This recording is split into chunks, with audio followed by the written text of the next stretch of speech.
नमस्कार दोस्तों, स्वागत है आपका बिहार एक्सप्रेस न्यूज में। तो चलिए आपको लेकर चलते हैं आज की मुख्य और ताज़ा खबरें की ओर। इससे पहले आप वीडियो को किस शहर से देख रहे हैं कमेंट में जरूर बताएं और वीडियो अच्छी लगी तो वीडियो को लाइक करके चैनल को सब्सक्राइब जरूर करें।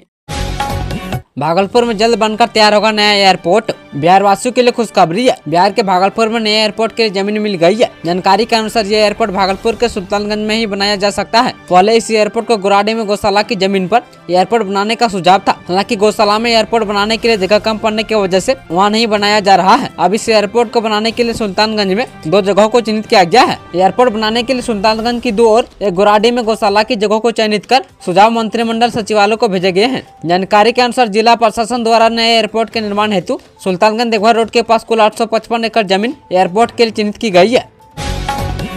बिहार जमीन सर्वे में कैथी लिपि बनी समस्या। बिहार में 20 अगस्त से जमीन सर्वे का काम जारी है। जानकारी के मुताबिक 1980 से पहले की जमीन के खतियान और बंटवारे के दस्तावेज कैथी लिपि में लिखे गए हैं। वहीं नवयुक्त अमीन और कानून को इन दस्तावेजों को पढ़ने में समस्या आ रही है। अब उन्हें इस लिपि की बिल्कुल जानकारी नहीं है। इससे रेतों को काफी परेशानियों का सामना करना पड़ रहा है। इस समस्या को देखते हुए राज्य सरकार ने फैसला लिया है कि कर्मियों को कैथी लिपि पढ़ने की ट्रेनिंग दी जाएगी।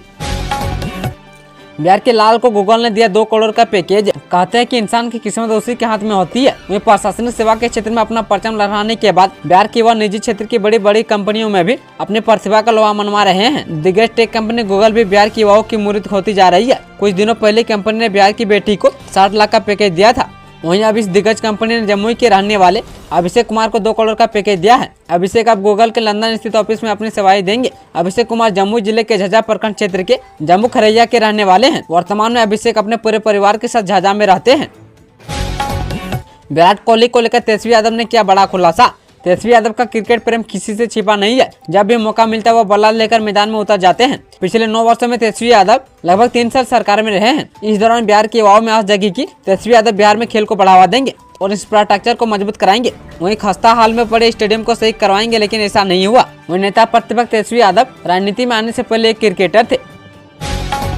इस जिले में 31,000 लोगों का राशन कार्ड होगा रद्द। बिहार इन दिनों प्रशासनिक फेरबदल के दौर से गुजर रहा है। पिछले 72 घंटों में कई जिले के एसपी और बड़े अधिकारियों का तबादला हो चुका है। वहीं नए अधिकारियों के आने के बाद ताबड़तोड़ कार्रवाई की जा रही है। इसी क्रम में बिहार के जमुई जिले में प्रशासन ने बड़ा एक्शन लेते हुए 31,000 से अधिक अपात्र लोगों के राशन कार्ड रद्द कर दिया है। अब उन्हें सरकारी राशन नहीं मिलेगा। अधिकारियों का कहना है कि सरकार ने गरीबों को मुफ्त अनाज देने के लिए कदम उठाया है। बता दें कि बिहार में अब तक 16 लाख से अधिक राशन कार्ड रद्द किए जा चुके हैं। 60,000 बुजुर्गों को मिलेगा आयुष्मान योजना का लाभ, बनाया जाएगा गोल्डन कार्ड। आयुष्मान योजना के तहत कैबिनेट की बैठक में लिए गए निर्णय के बाद 70 साल से अधिक अवस्था के जिले के 60,000 बुजुर्गों को राहत मिलने का अनुमान है। वहीं शासनादेश आदेश आने के बाद जिले में ऐसे लाभार्थियों के गोल्डन कार्ड बनाए जाने की प्रक्रिया शुरू हो जाएगी। नई योजना के अनुसार 70 साल से अधिक अवस्था होने का प्रमाण आधार कार्ड से लिया जाएगा। इसके अलावा किसी अन्य प्रकार की आवश्यकता नहीं पड़ेगी। यहाँ तक कि पेंशनर को भी इसका लाभ मिलेगा।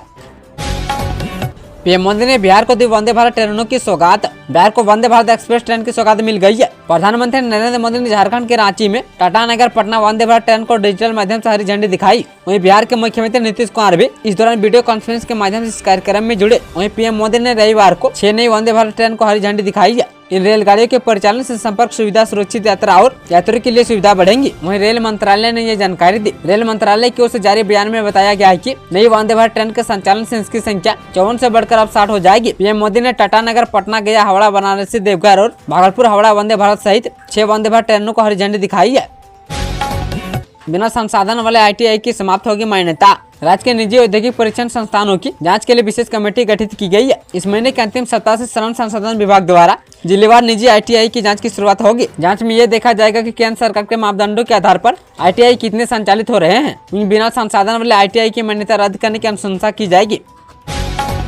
सत्ता में आए तो खत्म कर देंगे शराबबंदी, प्रशांत किशोर ने किया बड़ा दावा। बिहार में अगले साल विधानसभा के चुनाव होने हैं। इसको लेकर सभी पार्टियां अभी से कमर कस रही है। वहीं सभी पार्टियों की ओर से इसको लेकर पूरे जोर शोर से तैयारियां चल रही है। इसी क्रम में राज्य की सियासत में नया कदम रखने वाले चुनावी राजनीतिकार प्रशांत किशोर भी पूरी तरह मैदान सजाने में लगे हुए हैं। उन्होंने इसको लेकर एक बड़ा दावा किया है। उन्होंने कहा कि यदि उनके दल को चुनाव में बहुमत प्राप्त होती है और उनकी सरकार बनती है तो वो 1 घंटे के अंदर प्रदेश में जारी शराबबंदी को खत्म कर देंगे। उन्होंने मीडिया को इस संदर्भ में बताया। वहीं प्रशांत किशोर के दल का नाम जनसुराज पार्टी है। त्योहारों से पहले रसोई का बिगड़ा बजट। बिहार में सरसों तेल और रिफाइंड की कीमत में भारी उछाल। बिहार में खाद्य तेलों की कीमतों में वृद्धि ने त्योहारों के मौसम में घरेलू बजट पर असर डाला है। खाद्य तेलों के दाम में आई इस उछाल की कई वजह हैं, जिनमें प्रमुख कारण केंद्र सरकार द्वारा बेसिक इंपोर्ट टैक्स में 20% की बढ़ोतरी है। इसके प्रभाव से सरसों तेल, सोया रिफाइंड और पाम रिफाइंड के दाम में वृद्धि देखने को मिली है, जिससे आम लोगों की ओर जेब पर सीधा असर पड़ा है। वहीं कीमत वृद्धि के कारणों में केंद्र सरकार द्वारा आयात शुल्क में बढ़ोतरी और अंतर्राष्ट्रीय बाजार में आपूर्ति में कमी शामिल है। वहीं व्यवसायियों का कहना है कि केंद्र सरकार ने हाल ही में आयात शुल्क में वृद्धि की है, जो खाद्य तेलों की कीमतों पर सीधा असर डाल रही है। आयात शुल्क में वृद्धि के कारण खाद्य तेलों की लागत बढ़ गई है, जिसका परिणाम उत्पाद की कीमतों में वृद्धि के रूप में सामने आया है। बिहार में आंधी के साथ भारी बारिश के आसार। पटना सहित पूरे बिहार में सोमवार को आंधी के साथ बारिश होगी। इस दौरान उत्तर बिहार के मुकाबले दक्षिण बिहार के अधिक जगहों पर बारिश होने की संभावना है। वहीं पटना सहित बिहार के 14 जिलों में अति बारिश और भारी बारिश की चेतावनी है। मौसम विभाग ने सोमवार को बिहार भर में गरज तड़क के साथ बारिश को लेकर येलो अलर्ट जारी किया है। वहीं 6 जिलों में अति भारी बारिश का ऑरेंज अलर्ट और 8 जिलों के लिए भारी बारिश का येलो अलर्ट जारी किया है। वहीं मौसम विभाग ने किसानों और आम लोगों को इस दौरान सतर्क रहने की सलाह दी है। बिहार में 20 किलोमीटर टोल फ्री सफर का दावा फेल। राष्ट्रीय राजमार्गों पर स्थानीय लोगों के लिए 20 किलोमीटर टोल टैक्स रहित यात्रा की सरकार ने व्यवस्था कर रखी है, लेकिन सड़क मंत्रालय की यह दावा बिहार में पूरी तरह फेल है। बिहार के बेगूसराय जिले से गुजरने वाले राष्ट्रीय राजमार्गों पर स्थानीय लोगों को 20 किलोमीटर यात्रा की छूट तो दूर की बात 48 किलोमीटर के अंदर ही दो बार टोल टैक्स चुकाना पड़ रहा है। वहीं NHAI के एक अधिकारी ने नाम नहीं छापने की शर्त पर बताया कि राष्ट्रीय राजमार्ग पर 2 टोल प्लाजा की दूरी 60 किलोमीटर होनी चाहिए, लेकिन यहाँ इसकी अनदेखी की गई है। केथी में लिखे जमीन के दस्तावेज को पढ़ने का झंझट होगा खत्म, अब सरकार करेगी ये काम। बिहार में चले जमीन सर्वे के दौरान सबसे बड़ी दिक्कत केथी लिपि को लेकर है। मुगल से लेकर अंग्रेज के जमाने तक जमीन के अधिकतर दस्तावेज इसी लिपि में लिखित है। आजादी के बाद इन दस्तावेजों का ना तो दूसरी लिपि में लिपांतर हुआ और न ही अमीन से लेकर बंदोबस्त पदाधिकारी की नियुक्ति में इस लिपि के ज्ञान के अनिवार्य रखा गया है। नतीजा यह हुआ कि इस लिपि की जानकारों की संख्या बिहार में अंगुली पर गिनने लायक बच गई है। ऐसे में अब सरकार ने कर्मचारियों और पदाधिकारियों को इस लिपि से परिचित करने के लिए उन्हें परीक्षण देने का निर्णय लिया है। वहीं बिहार राजस्व एवं भूमि सुधार विभाग के निदेशक जय सिंह ने पश्चिम चंपारण के बंदोबस्त पदाधिकारी को पत्र लिखकर इसकी जानकारी दी है। शिक्षा विभाग के एसीएस का बड़ा एक्शन। बिहार शिक्षा विभाग ने सिवान के भवानपुर हाट के प्रखंड शिक्षा पदाधिकारी श्रवण कुमार को तत्काल प्रभाव से निलंबित कर दिया है। वहीं स्कूलों की ठीक से निगरानी नहीं करने के कारण यह कार्रवाई की गई है। इससे संबंधित आदेश प्राथमिक शिक्षा निदेशक पंकज कुमार के हस्ताक्षर से शनिवार को जारी हुआ है। निलंबन अवधि में इनका मुख्यालय डीओ कार्यालय गोपालगंज तय किया गया है। वहीं दूसरी ओर उत्क्रमित मध्य विद्यालय माघार के प्रधानाध्यापक भागी नारायण सिंह को डीपीओ स्थापना अवधेश कुमार ने निलंबित कर दिया है। इनका मुख्यालय BRC गुठनी निर्धारित किया गया है।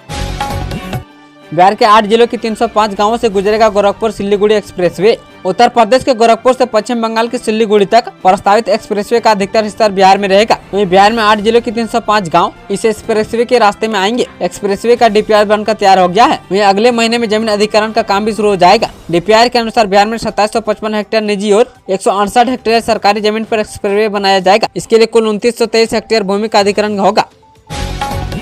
नीतीश कुमार के विज्ञापन पर तेजस्वी यादव ने उठाए सवाल। नेता प्रतिपक्ष और पूर्व डिप्टी सीएम तेजस्वी यादव इन दिनों कार्यकर्ता संवाद यात्रा पर निकले हुए हैं, लेकिन नीतीश कुमार और उनकी पार्टी जेडीयू को घेरने में कोई कसर नहीं छोड़ रहा है। पहले उन्होंने सीएम नीतीश पर जासूसी का आरोप लगाया और उनके एक विज्ञापन पर सवाल खड़े कर दिए हैं। दरअसल समाचार पत्र में अभियंता दिवस के मौके पर फुल पेज विज्ञापन छपा है, जिसमें मुख्यमंत्री समेत कई मंत्रियों की फोटो लगी है और सरकार की उपलब्धियां बताई गई है। लेकिन तेजस्वी यादव का कहना है कि ये विज्ञापन भ्रष्टाचार के पीछे से मंत्रियों ने छपवाया है।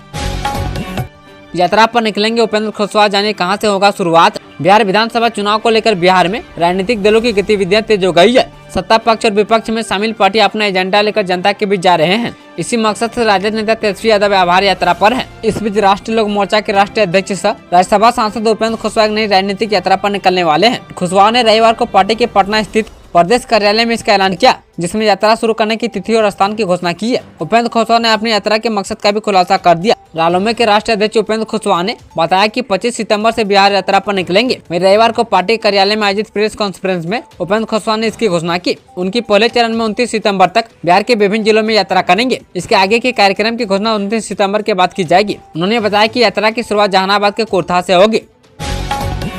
मालगाड़ी के 2 हिस्सों में बंटने के बाद अब यात्रियों से भरी ट्रेन के इंजन में लगी आग।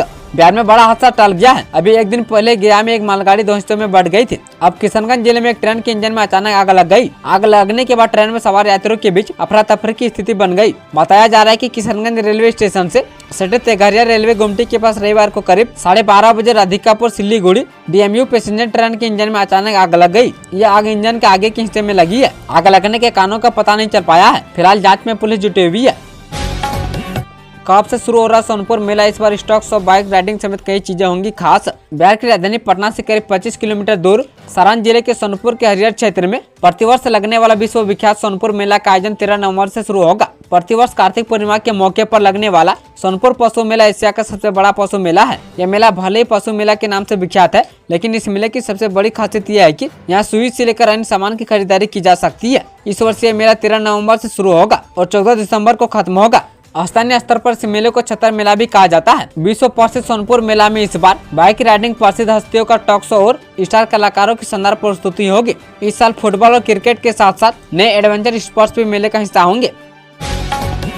बिहार में अब हर खेत को मिलेगा पानी, नीतीश सरकार की यह विभाग मिलकर बना रहे प्लान। बिहार के किसानों के लिए अच्छी खबर है। राज्य में हर खेत तक सिंचाई पानी के लिए नई योजनाएं भी ली जा सकेंगी। वहीं इसकी तैयारी हो रही है। पिछले दिनों विकास आयुक्त की अध्यक्षता में हुई बैठक में इस योजना के लिए नई योजना लेने का निर्णय लिया गया था। इसके बाद योजना को विस्तार किया गया। इसके तहत पहले 29,952 योजनाएं चयनित की गई थी। इन योजनाओं को जल संसाधन, लघु जल संसाधन, कृषि और ग्रामीण विकास विभाग द्वारा किया जाना है। मगर नई कार्य योजना में अब 29,178 योजना पर ही काम होगा। सब कुछ ठीक रहा तो खेती की हर जमीन को सिंचाई का पानी मिलेगा। पहले से चयनित योजनाओं में 774 योजनाओं को हटा देने के बाद संशोधित कार्य योजना तैयार की गई है। इस बदलाव के बाद हर खेत तक सिंचाई का पानी पहुंचाने के लिए युद्ध स्तर पर काम हो रहा है।